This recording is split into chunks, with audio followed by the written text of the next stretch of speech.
Bismillahirrahmanirrahim. Assalomu alaykum hurmatli obunachilarimiz. Alhamdulillah biz Dehliga yetib keldik. Hozir ayni damda Artemis klinikasidamiz.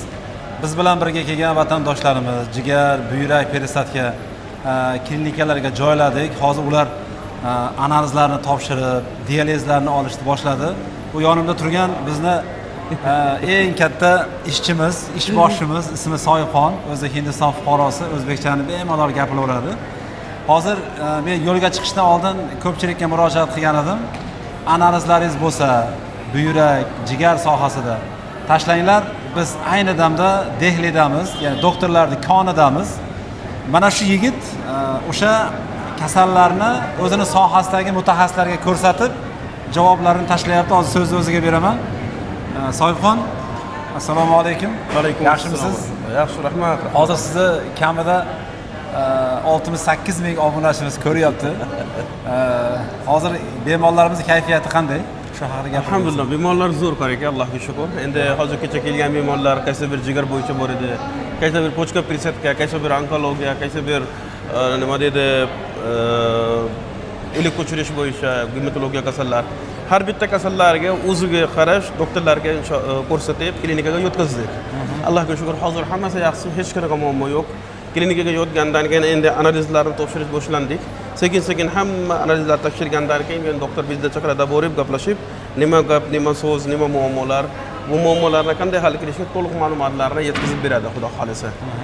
Bular hozir biz Baliqlar Artemis klinikada yuribmiz, Gurgondagi Artemis klinika. Keskasin shu klinika haqida ma'lumot bermoqchiman. Yaxshi bo'ladi. To'g'riliqqa bu yerda qozaq, kirgiz, o'zbek, tojik, faqat shular yuradi-da. Bu degani nima degan? Artemis klinika o'zi O'zbekistonda juda mashhur. Mana shu USSRdan chiqqan davlatlarda juda mashhur. Nima uchun mashhur bo'ldi? Chunki bu yerda bemorlar kelsa alhamdulillah tuzaladi. Doktorlar juda kuchli. Doktorlar 100% o'zi bilgan ishni qildirib beradi. Endi baribir shifo Allohdan bemorlar tuzalib ketadi. Shu sababdan bu juda mashhur bo'lgan. Keskasan shu ma'lumotlarni bu yerda o'zi nima lecheniyaga kelyapmiz. Onkologiya juda kuchli, doktor Priyativari, uni jamoasi bor. Neuroxirurg doktor Aditya Gupta. Вообще butun Hindiston bo'yicha nomer 1 hisoblanadi. Shular va ularda shunaqa apparat ham borki, osimda agar onkologiya bo'lmasa va 2,5 sm dan kichkina bo'lsa, bez operatsiya hal qiladi, lazer orqali hal qilib beradi osimtani, miyamniki.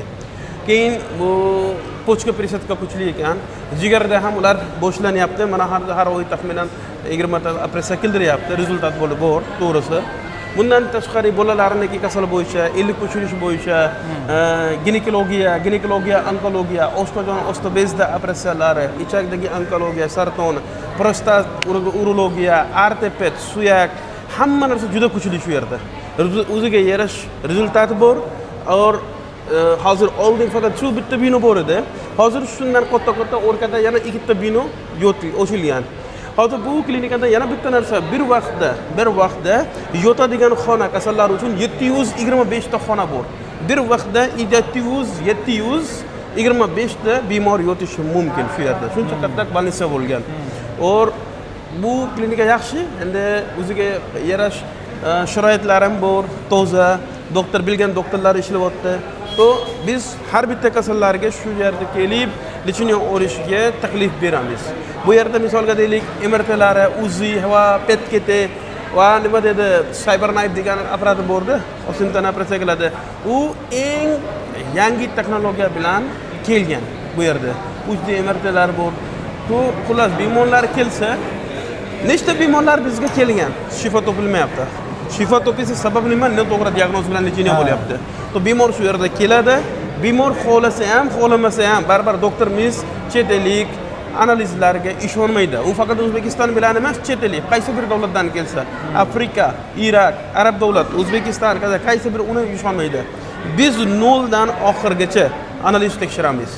O'zimiz sababini topamiz, aniq diagnozni qo'yib, keyin lecheniya boshlaymiz. Shunga qarab bemor shifo topadi. Hozir Shifo karvoni Medical Turizm firmasi orqali kelgan bemorlarga qanday yordam ko'rsatasizlar?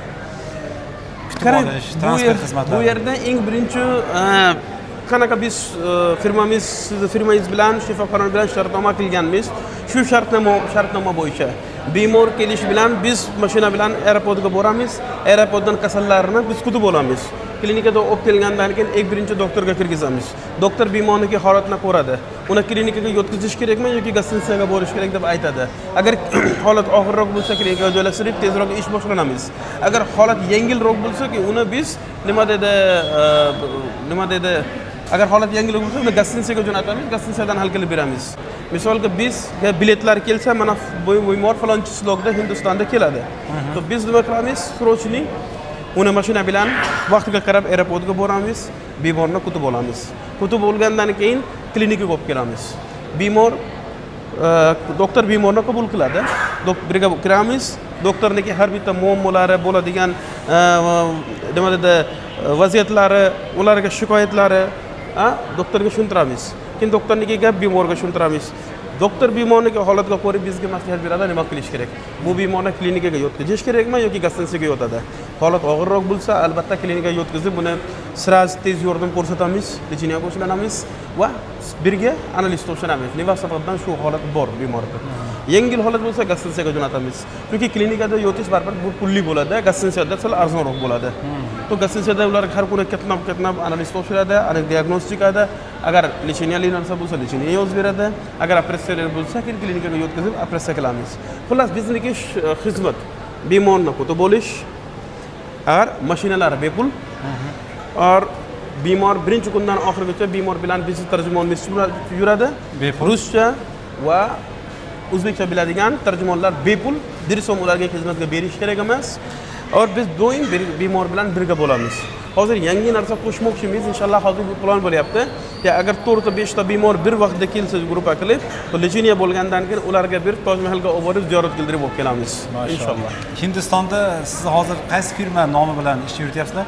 Bizniki firmamizning nomi Medspace Healthcare. Medspace Healthcare. Hamma klinikaga shartnomangiz bor. Hamma klinikada qonuniy shartnoma bor. Bizniki kasallar keladi, ular kassaga pul to'laydi. Tarjimonlarga yoki bizniki qo'lda pul topshirish shart emas. Nima uchun pul to'layapti? Biz bemorga tushuntiramiz. Bemor boradi, pul to'laydi, chekni oladi. So bu juda ochiq temada ishlaymiz. Tarjimonlarimiz va biz pulga umuman tegmaymiz. Bu narxni klinika chiqaradi. Doim har bitta klinikada o'ziniki yarashiga narx bor ekan. Mana men bu qo'yni kelganman. Uni ham har xil bor. Ko'chada arzon, showroomda arzon, brandi undan ham qimmat. To qimmat undan arzon, unda har xil narx bor. Xuddi shunaqa har bir klinikada ham xuddi shunaqa. Qaysi bir klinika juda qimmat ekan, to'g'ri gap bu. Qaysi bir arzon ekan. Lekin narx doim klinikadagi chiqaradi. Klinikadagi biznesmen, uni yurgizadigan odamlar, menejmentlar. Or ogizdagi gapga ishonish kerak emas. Pul to'layapsizmi? Bu chek kompyuterdan chekyapti, bu yerda narx yoziladi doim. Necha pul bo'ladi, siz qancha pul turib, bemalol odam plyus minus qilaveradi. Shunday. Rahmat, chorshamanglar.